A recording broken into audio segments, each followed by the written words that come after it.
I look at it, because it's planets and orbits and for me. Yeah. So it's like these are little planets of your competences. Mm-hmm.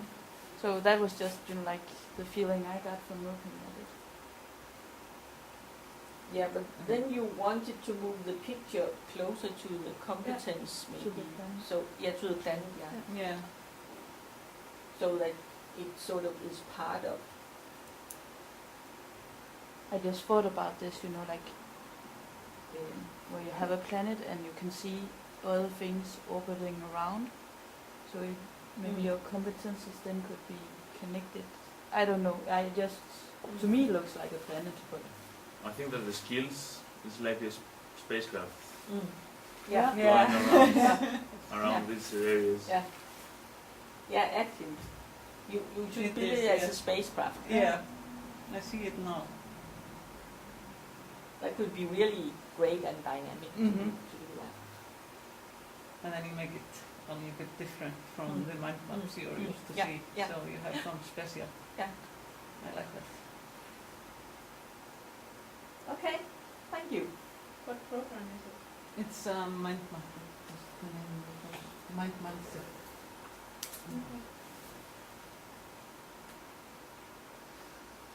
Yes, and Christina, you wanted to wrap up about this. You started the wrapping. yeah, too Yeah. early. No, I just wanted to say that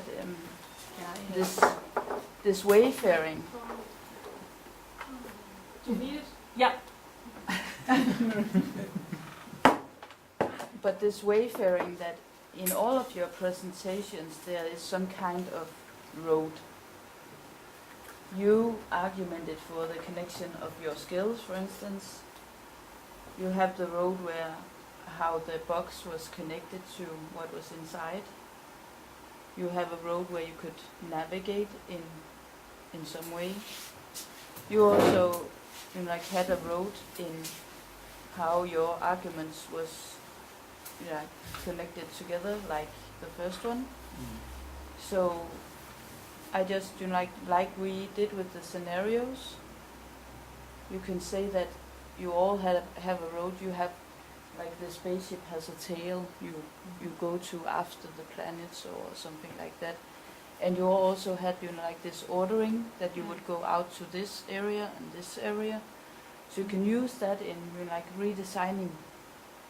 I know you have redesigned it now, but this when we play a scenario, we use it this way we go for redesign, and you can also think about when you do a design what is the narrative of it, or the road that I want to take my audience on. So I just think that actually all your presentations have that in common, that even though you have like a content, you also have some road that you bring the listener on with your design. Jump into my car and see what I see.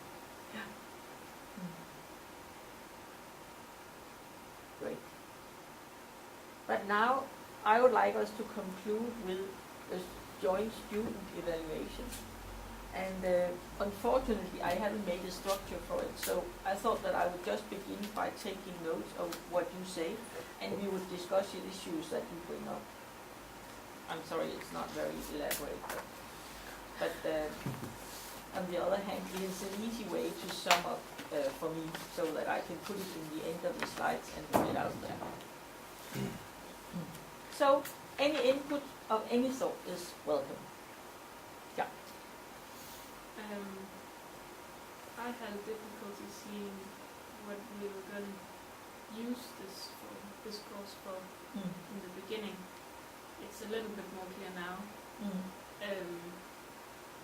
But I would have liked some kind of concrete discussion about what is this actually. What am I gonna get out of it? I know that's difficult with this because it's very individual. Yeah. But I would like you to tell us what you expected us to get out of it. Yeah. So that the purpose, maybe, I don't know if that's the right word, Yeah. but purpose and idea, the idea of, Yeah. In the beginning. yeah. So, and if we go and then look at the description in Moodle, that didn't give you any information because it states subject and goal and whatever. Not really. No, it No. didn't help. Not- The Moodle introduction didn't help. I can write that. Is that what people agree on? But I always have difficulties matching the description of the course, if it's in Moodle or the studio, Yeah. to what the course is actually about. So it's never what I've read. Okay. So maybe that's just me.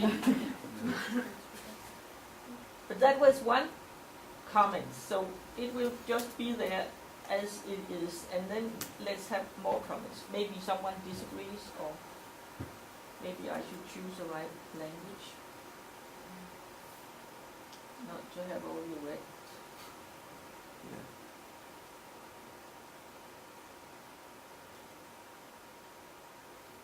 More comments? Well, as we saw, we weren't that many people from in the media. Yeah. Of course, I can't list up the reasons because I haven't really talked with everyone, and my impression was that we weren't even half the people the first day. So a lot of people had already skipped it before it was begun. So I have no idea why. But one thing that I heard from a few people, and that I experienced myself, that the first days were kind of slow, and the content has been more greatly and more useful later on, because the first 3 days we had the card game, and a lot of people felt that there weren't that much content in it, and like our game, it was virtually ready the first day, so one day would have been more than enough for that. And a few of those I talked with expressed that they didn't feel they gained anything from that, and No. I think that's probably a bad student mentality to think that No. I started a course The and then, users are always right, you know. I think it's a mentality of if you don't gain that much from a course, if, for example, in the beginning, then I'll focus on what semester project I will start, or read up on some other material. Or I think I've heard some said that, but of course Sure. that wouldn't be everything. But also, Okay. it is not something you have to do. It is an optional thing. So if it isn't interesting, then Yeah, you would but skip it. I mean, that's perfectly. I know, but of course understandable. it's a new education. But where I come from, it's normally that if a course is, yeah, I don't know. Yeah. I think it's quite remarkable that so many people just skipped it. Sure, it is. But my impression was that the first 3 days was too slow, and there wasn't that much First- content in The it. first 3 days will Yeah. just be That's the only thing I too could slow. Yes. say about it. Thank you. That actually goes quite nice with the comment before, because I had no idea what we were supposed to do with this game. I felt that was quite unclear, and that contributed to making the game process very long, Yeah. because we had no idea what we were doing. Yeah, and a lot of people thought that it was something that they had done before. Yeah. A lot of the